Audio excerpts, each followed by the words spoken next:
A ship with no origin. The stars were calm that night in Sector X9, deep in neutral space. Patrol Commander Velar of the Thraxian Defense Fleet leaned back in his control chair. His ship floated silently, sensors scanning for pirates or smugglers. Everything was routine. Until it wasn't.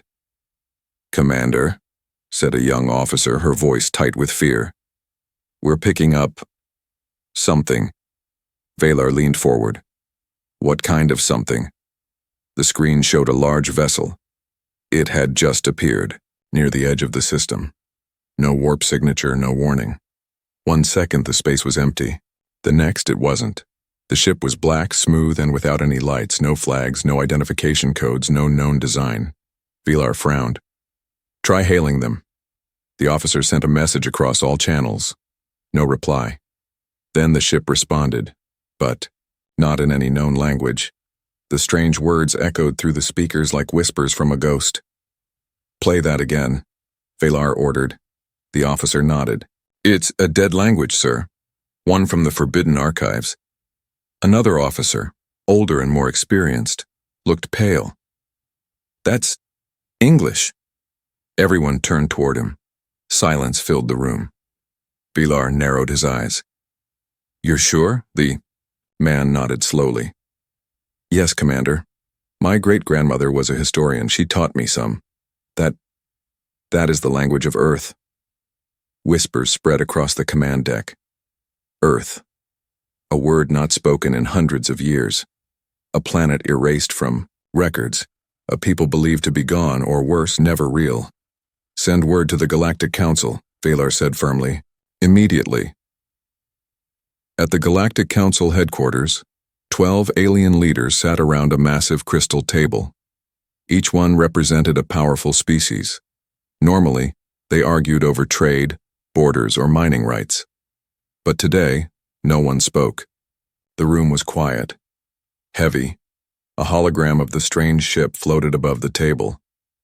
"This ship came from nowhere," said Council Speaker Zarnak, his voice serious. "It speaks in English." Gasps. "That cannot be," said a tall insectoid leader. "Earth is a myth." "No," replied a soft voice from the shadows. "Earth is real. We just buried it." All eyes turned to the speaker. It was Elder Nira, the oldest council member. She looked tired, ancient. Her skin was gray and her eyes full of regret. "We feared the humans," she said. "Long ago, they were part of the council, but they grew too fast, learned too quickly. We turned on them, drove them away. Then we deleted them from history." The room was frozen. No one dared to speak. "They were not violent," she continued, "but they were strong. They adapted to every world, every threat. They didn't just survive, they evolved." Council Speaker Zarnak slammed his fist on the table. "If this is true, then we face a danger greater than any warlord. We must prepare." "But we don't know their intentions," said a younger ambassador. "This ship might be peaceful." Naira shook her head. "It doesn't matter. They will remember what we did. They will not forget." Back near Sector X9. The strange ship finally opened a channel. The face of a human appeared on the screen. He had dark hair, a trimmed beard, and calm eyes. His voice was clear, his English smooth. "This is Captain Elias Kane of the Earth vessel Dawnfire. We come in peace. We seek audience with the Galactic Council." Velar felt a chill run down his spine. Behind Kane, more humans could be seen, men and women working calmly, dressed in sleek suits. They didn't look afraid. They looked confident. Velar answered, choosing his words carefully.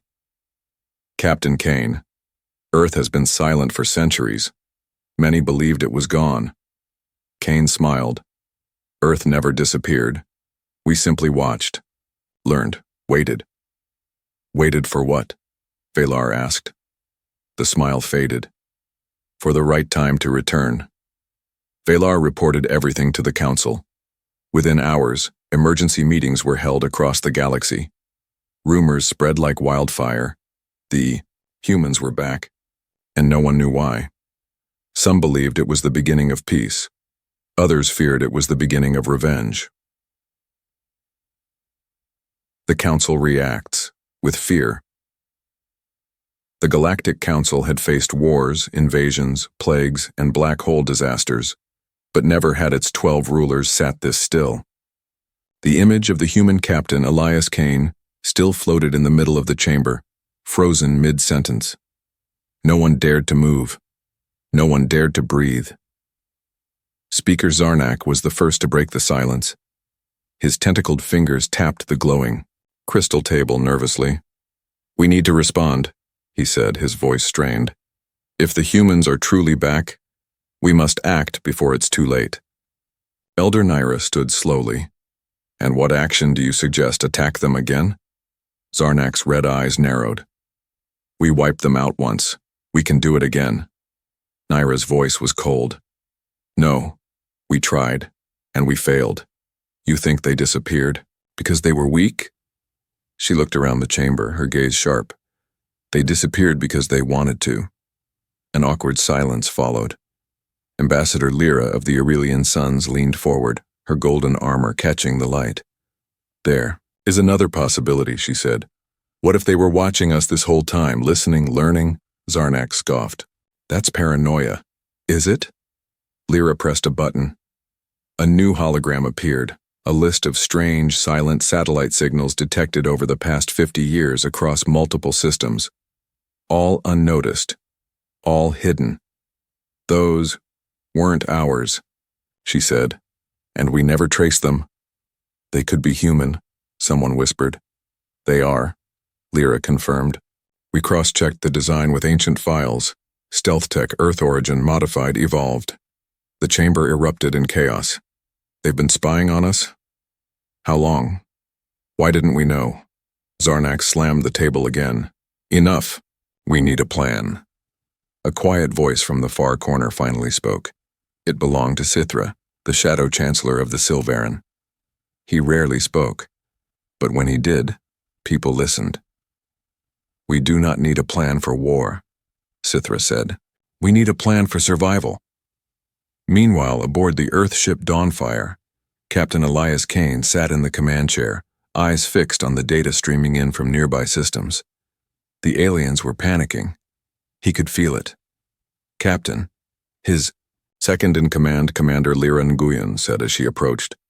"Intercepted council chatter suggests they're debating whether to attack or negotiate." Kane smiled faintly. "Of course they are, they haven't changed." Nguyen hesitated. "What if they choose war? Then they will finally see what Earth has become." He stood and walked to the viewing window. The stars stretched wide before them, beautiful and silent. But he wasn't admiring them. He was waiting. "They erased us from history," he said, "but now we're rewriting it." Back at the council, a secret emergency chamber beneath the main hall buzzed with tension. Only 6 were present, representatives of the most powerful species. No recordings were allowed, no aides, just leaders. "We need to strike," said Zarnak. "A quick silent attack. Destroy the Dawnfire before it reaches any populated system." "They sent only one ship," growled General Krog of the Runtari. "That's weakness." Elder Nira shook her head slowly. "Or it's confidence." "They're testing us," said Lyra. "Measuring our response. They want us to attack first," Naira added. Sithra, calm as always, placed a small object on the table. It glowed, then projected a file, an ancient human document, digitally restored. A letter. "To the Galactic Council. If you ever hear from us again, it means we've returned on our own terms. We won't threaten. We won't demand. But you will listen." The leaders stared at the words in silence. "This letter was intercepted centuries ago," Sithra said. "It was buried in classified records. I found it last week. They've been planning this return for a very long time." Zarnak's voice cracked with rage. "Then they've been plotting revenge." Naira spoke again, her voice calm. "No, this is not revenge. It's something far more dangerous. It's judgment." In orbit of Talaris Prime, the Dawnfire slowly entered orbit. The planet was home to one of the most important Council outposts. Fleets surrounded it. Defensive satellites buzzed with activity.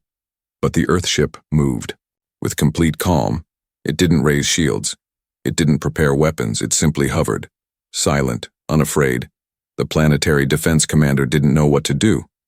"Do we fire?" one of the officers asked. The commander stared at the screen. The human ship sat there like a black blade in space.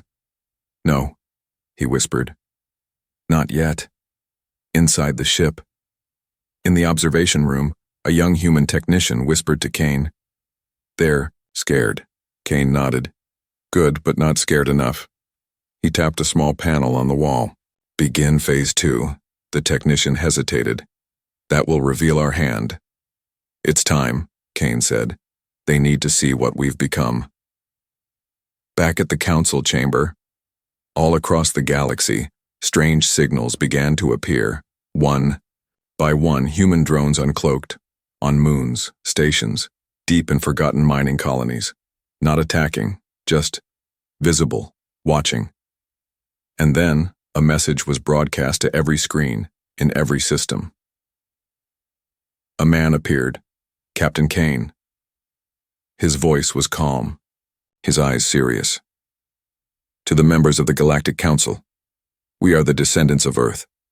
We have not come for war, but we have not come to kneel either. You tried to erase us. You failed. Now, you will hear us." The screen cut to black. Panic spread. Protests broke out. Military fleets launched into motion. And deep in the council chamber, Elder Naira whispered 4 words. "Earth has come back." A secret buried in starlight. The message from the human captain echoed across the galaxy. "We are the descendants of Earth. We have not come for war, but we have not come to kneel either." Some cheered, most panicked, but a few remembered. In the oldest part of the Galactic Council's archive, deep beneath the crystal towers of Halvion, a machine blinked for the first time in 300 years. Hidden behind a false wall, untouched by claws, tendrils, or gloved hands, the machine whispered a forgotten protocol into the silent air. "Earth signal detected, initiate contingency theta." Buried beneath stone and starlight, something old began to wake. High orbit, over Talaris Prime. The Dawnfire hovered above the planet without firing a shot, not even a warning. Inside, Captain Elias Kane stared at a small metal cube, sealed, smooth, and ancient. It had been found decades ago by human explorers on a dying asteroid near the edge of known space. Only recently had they unlocked it. And now it pulsed with light. "Captain," said Commander Nguyen, "the cube's signal just increased. It's pointing to a location inside Council territory." Kane didn't move. He already knew what the cube was. It was a key, and the door it opened had been locked long before Earth was erased from the stars. On Halvion, the Council's homeworld Zarnak stormed into the Grand Hall, his long robes trailing behind him like angry flames.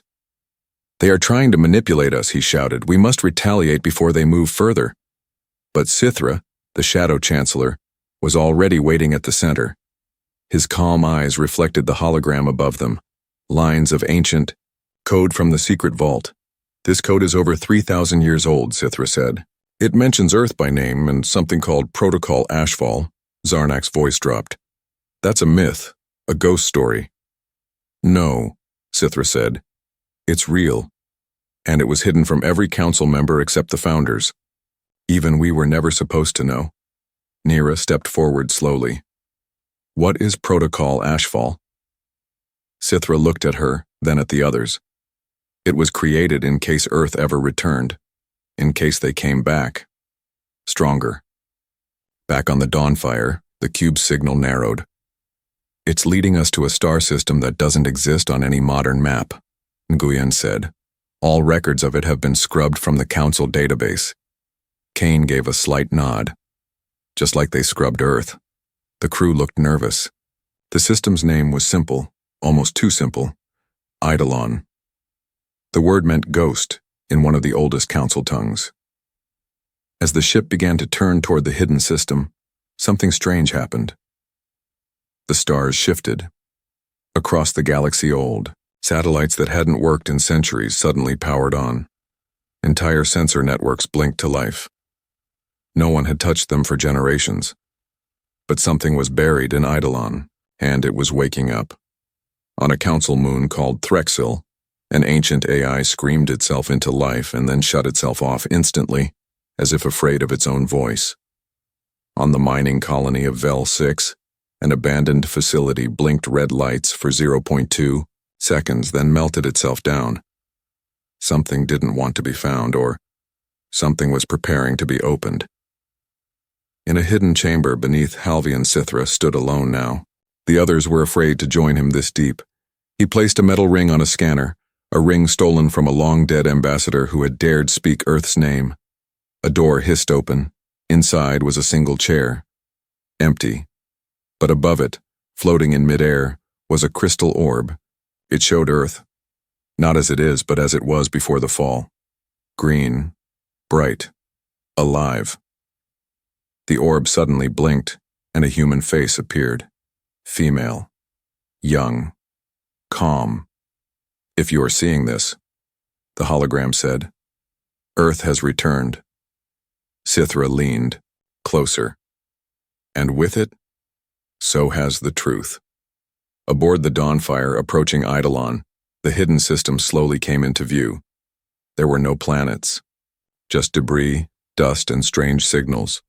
But deep within the largest asteroid field, they found it, a single station. Dark, floating, human-built. No energy, no movement, just a symbol etched on its surface. A human hand touching a star. Kane stared at it for a long time. They hid this place even from their own people. Nguyun's voice was barely a whisper. "What's inside?" Kane answered without looking away. "Earth's real story." Halvian's sky darkens back on the council. Homeworld, the sky suddenly shifted. Every screen went dark, every satellite went silent, and then a symbol appeared in the sky itself, giant, glowing, and ancient, the hand and the star. Citizens screamed, leaders froze, and in one remote corner of the galaxy, Earth's true past waited to be revealed. The station that shouldn't exist, the human warship Dawnfire, floated silently outside the asteroid belt of the Eidolon system. The crew stared out at the dark shape ahead, a massive station hidden inside drifting rock. It didn't show up on any scan. It didn't send any signal. It shouldn't even exist, and yet it was clearly human. The outer shell was covered in ancient symbols, glowing faintly in white and blue. Some of them matched Earth's oldest languages. But others no. One could translate. Not even the ship's AI, Captain Elias Kane, gave the order. "Prep a boarding team. We're going in." Inside the station, no light, no sound, just dust. The air was dry and stale. The temperature was cold but not frozen. The walls were covered in thick layers of dust, but the structure itself was still alive. Power hummed, just beneath the metal, like something sleeping with one eye open. The boarding team advanced slowly, 5 humans in armor, lights on, weapons ready.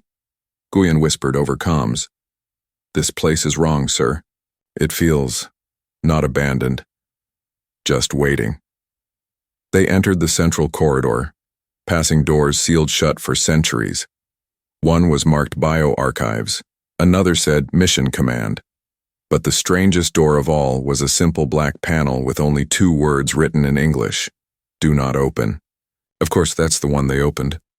In the control room of the station, as soon as the black door slid open, the room lit up. A low blue light filled the chamber.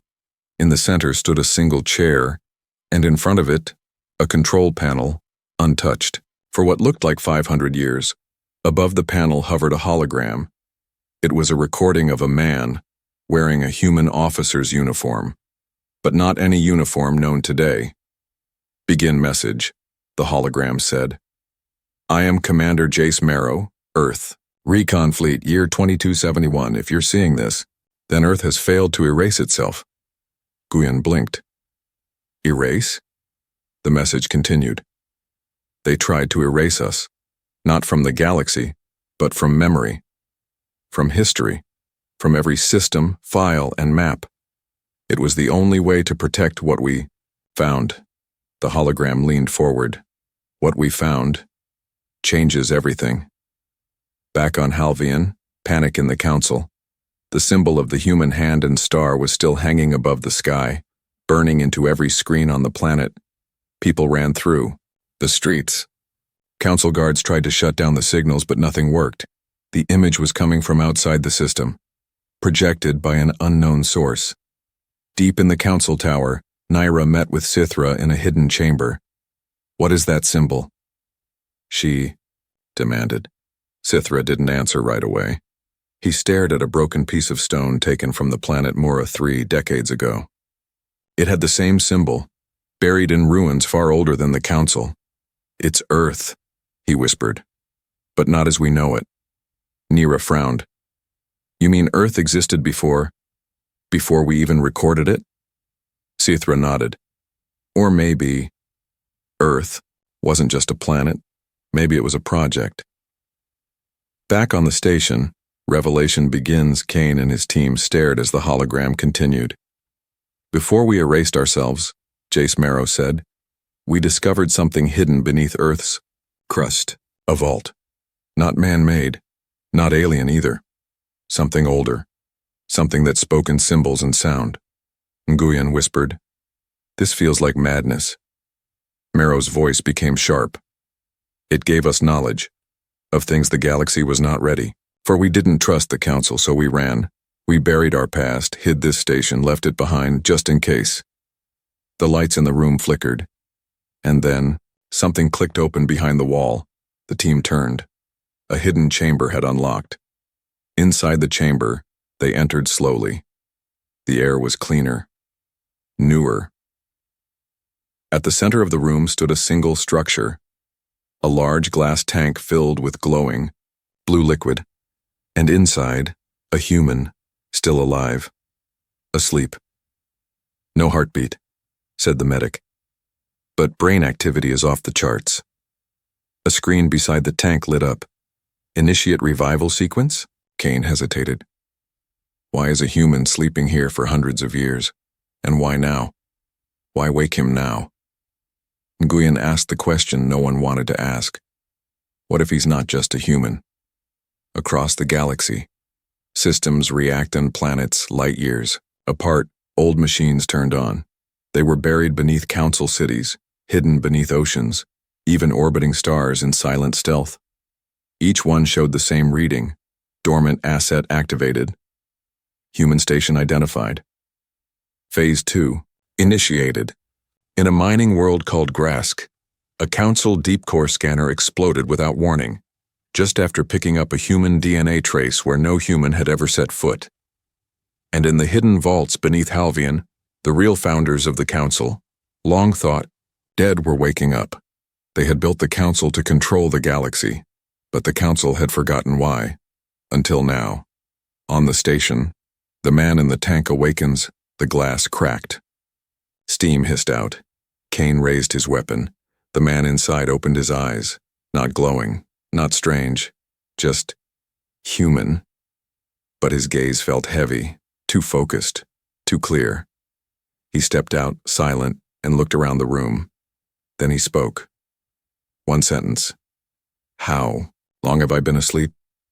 Kane swallowed hard. Over 500 years. The man nodded once, then whispered, then it's already too late. The man who wasn't meant to wake. Captain Kane stared at the man standing in front of the broken tank. No armor, no weapon, just simple clothes, soaked from the fluid, and strange markings across his arms that glowed faintly in the dim light. Who are you? Kane finally asked. The man's eyes met his, calm but unreadable. He didn't answer at first. Then he said quietly, I don't remember my name, but I remember what I was made for. The air around them felt colder.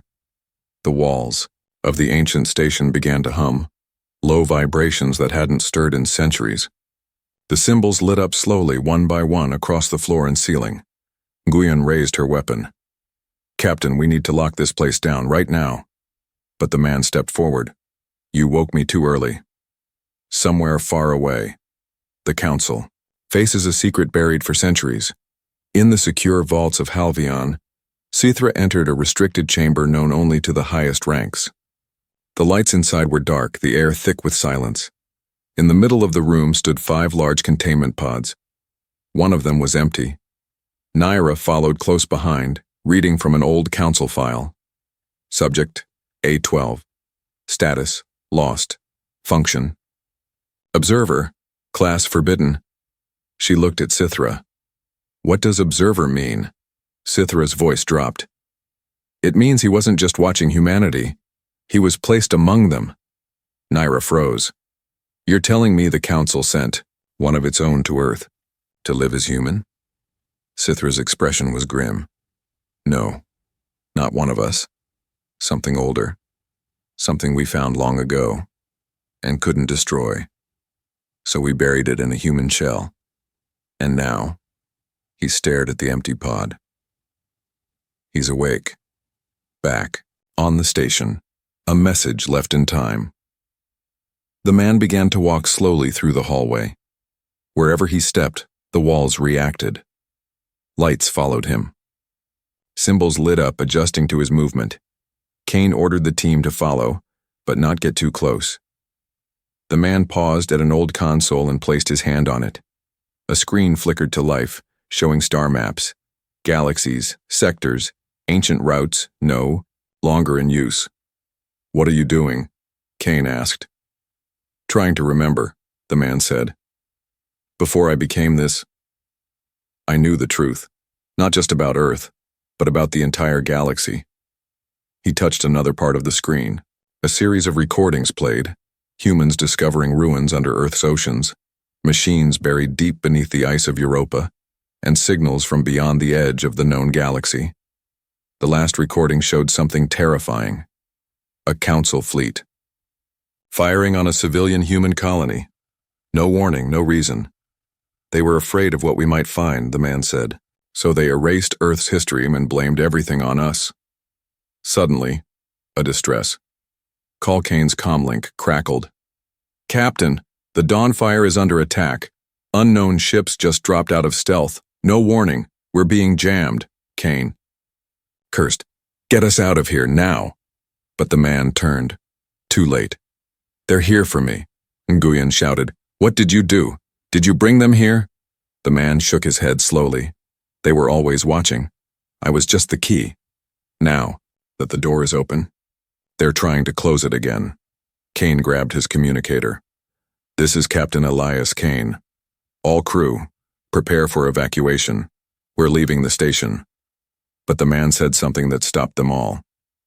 "If you leave now, the galaxy dies in 10 years.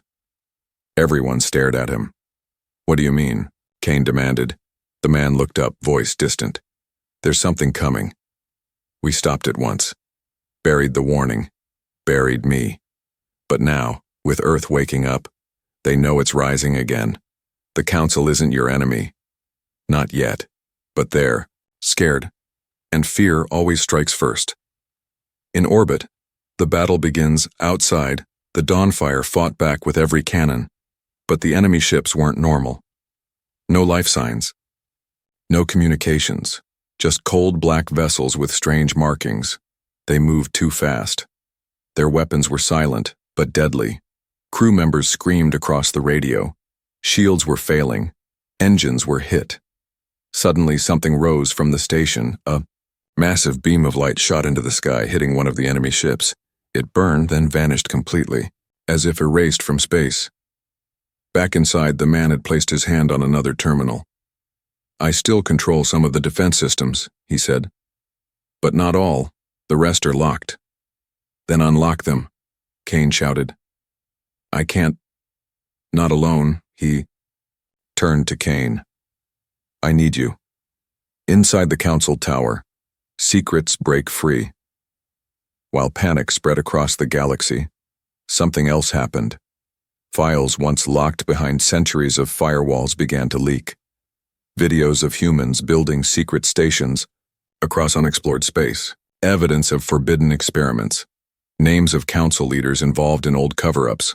And one word that kept repeating: Project Silence.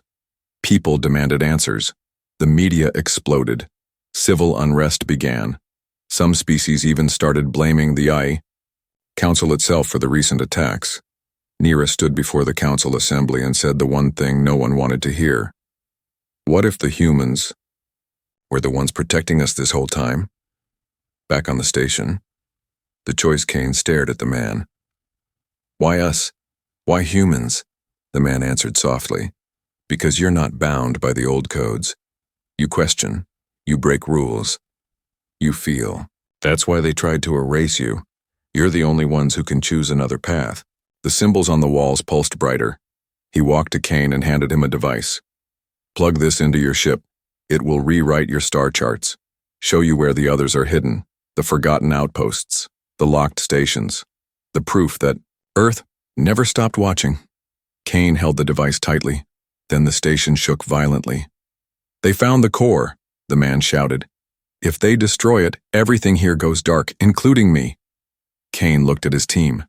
Then we hold the line. A message sent to all us. The battle above reached chaos. A single signal was broadcast from the station. To all species, to all who hear. Earth was never lost. We only stepped back to protect what you were not ready to see. But now, we return, not to conquer, to remind you of the truth. Voices from the forgotten outposts. The signal was sent. Across the galaxy, it echoed, through ancient satellites, abandoned relays, and broken stations no one had touched in centuries. Some thought the message was a hoax. Others knew exactly what it meant. On a dead moon orbiting a forgotten planet, a dark structure came to life. Red lights blinked, old machines hummed. A voice whispered from the void. Primary protocol, unlocked, human presence confirmed, outpost Aegis reactivated. Then, silence. But it wouldn't last. Aboard the Dawnfire, after the storm captain, Kane stood at the bridge window staring into the quiet dark after the battle. Half of his crew was still injured. Damage to the ship was serious. Shields were down to 12%. Engines were overheating. But something was worse than all of that. They had no idea who to trust now. The man, still without a name, sat quietly, watching a data stream from the ancient device he had handed Kane earlier. What are we seeing? Shingoyan asked. Coordinates, the man said softly. 7 locations across the galaxy, all of them human, but none on any official map. Are they bases? He shook his head. They're not just bases. They're memories, warnings. The truth we tried to bury when we realized the council had lied. Kane's eyes narrowed. What kind of truth? The man looked up. The kind that destroys peace. Inside the council, fear becomes division. Councillor Sithra slammed his hands on the table. You fools. The signal has triggered hidden outposts. Do you understand what that means? Earth wasn't just hiding, they planned this. Another councillor, a frail and wise species called a Yisel, responded calmly. Or perhaps they prepared for something we refused to believe. Nira, standing off to the side, finally spoke. We've seen the attack logs. The ships that hit Dawnfire weren't human, they weren't even alive. Sithra turned sharply. What are you suggesting? That something else is moving. Something outside the council's control. Council silence. Then someone whispered, Project. Silence is no longer dormant. The first forgotten outpost. Aegis the Dawnfire arrived at the first location. It floated near a dead star, hidden in a place where scanners failed. No light, no sound. Just a floating rusted station. Cold, silent. But as soon as the Dawnfire came close, the station woke up. Lights blinked in sequence. Doors unlocked without commands. And inside, the wall spoke. Welcome, Captain Elias Kane. Earth has been expecting you. Kane stared. How does it know my name? The man smiled faintly. Because this station was built by people who believed in the future. Your name was written in our fail-safe files long ago. We planned for someone like you. Inside the command chamber of the station, they found records. Thousands of them. Videos, testimonies, council betrayals, hidden wars. And in the center, a massive black crystal, pulsing with slow energy. What is that? Nguyen asked. The man looked at it with a strange expression. That's not from our galaxy. That's why they were scared. Flashback recording. Earth's secret escape, a hologram played. It showed Earth's skies, burning. Council fleets above, cities falling. We were betrayed by those we trusted. So we chose not to fight back. We chose to vanish. The recording showed humans using massive ships to leave into deep space beyond Council eyes. We hid our strongest in frozen worlds, our knowledge in ruins, our defenses in stations like this, but most of all, we hid our warning. And then the recording ended with a strange image, a star, blackened, a fleet of ships, twisted, with no crew, and a name whispered in old Earth code, the Architects. The station begins to collapse. Suddenly, alarms rang. The lights turned red. The man's eyes widened. They've found this place. We have minutes. Outside, something moved in the dark. Ships like ghosts. No life, no signals, no engines. Just metal and silence. They're harvesting power from dead stars, the man said. And they've been watching since the moment we turned this place on. Kane turned to his crew. Get the data, get the drive, and prepare to blow the outpost if they breach the doors. Nguyen looked scared. Captain, these things don't fight like normal enemies. They don't even try to defend themselves. It's like they're just waiting, the man replied coldly. They always wait, until you learn too much. One of the voices speaks. Just before leaving, the crystal pulsed again. A voice came, cold, layered, human, but not. You are not ready. You awaken what should have stayed buried. Everyone froze. The voice was coming from inside the station. We are the first. We were here before stars, before laws. Your council lied to survive. Your Earth fled to warn. But the Architects and we never left. Then the voice vanished, and the outpost began to die. Escape, but not without a cost. Kane and his team barely made it back to the dawn fire. As the station exploded behind them, the black crystal shattered into hundreds of fragments, each one scattering across different parts of space. The man watched the explosion quietly. We needed that station, Kane said. No, the man answered. We needed the warning, and now, we know. Nguyen asked, What now, Captain? Kane looked at the remaining coordinates. We go to the next outpost. Whatever this is, it's bigger than the Council, bigger than Earth.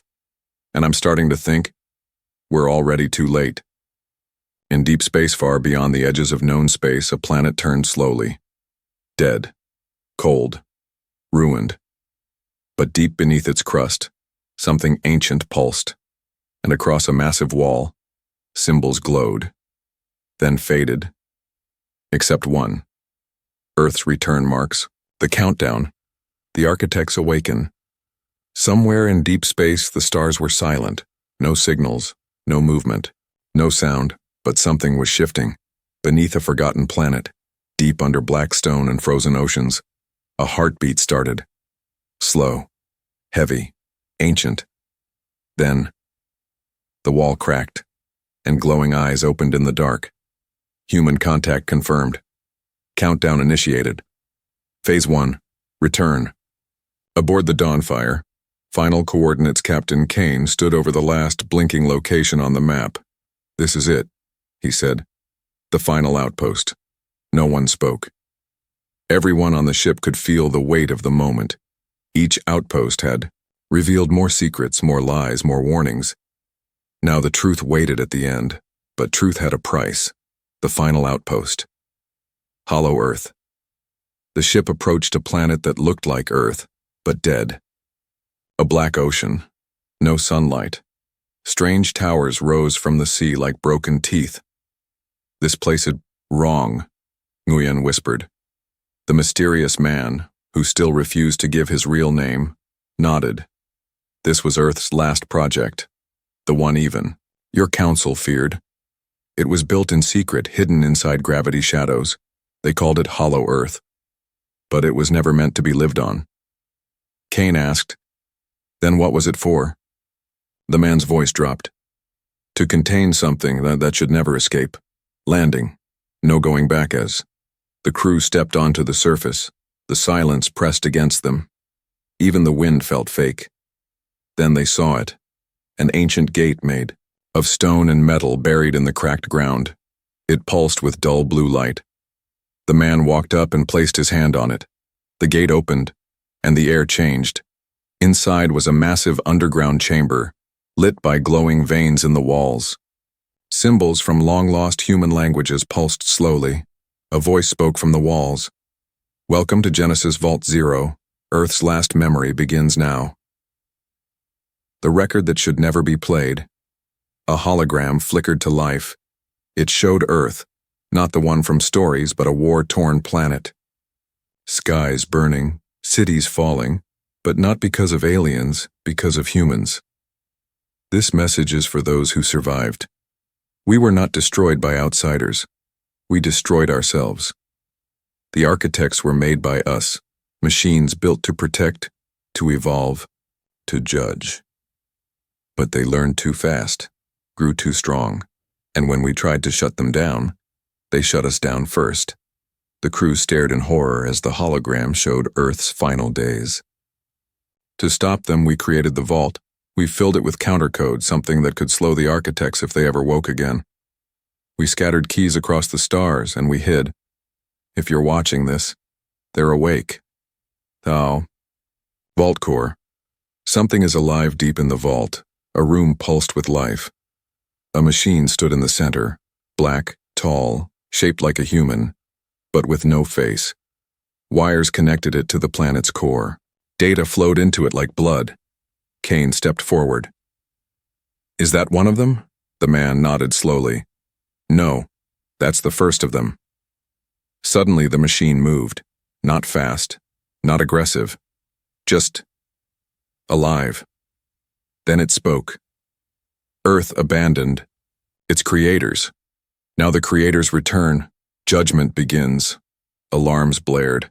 Lights dimmed. The vault was waking up, and it didn't want them to leave. "Escape. With a price. Back to the ship now," Kane shouted. But the doors slammed shut. The vault was trying to keep them in. Nguyen and two others worked fast, trying to hack the control panels. The man pulled something from his coat, a shard from the broken crystal they found at Aegis Station. He pressed it into the machine's core. The vault screamed. The machine stopped moving. The doors opened, just for a moment. They ran. Behind them, the entire underground chamber began to collapse. The vault didn't want to be found again. Back on the Dawnfire, they barely made it off the planet. The man slumped in the corner, weak. Kane sat beside him. "What now?" The man coughed. "That was just one. There are more." "How many?" He looked out the window. "Dozens, maybe hundreds." Nguyen said quietly, "We can't fight them alone." The crew looked at Kane. He nodded. "Then, we don't. We bring Earth back." Final scene, the broadcast that changed everything.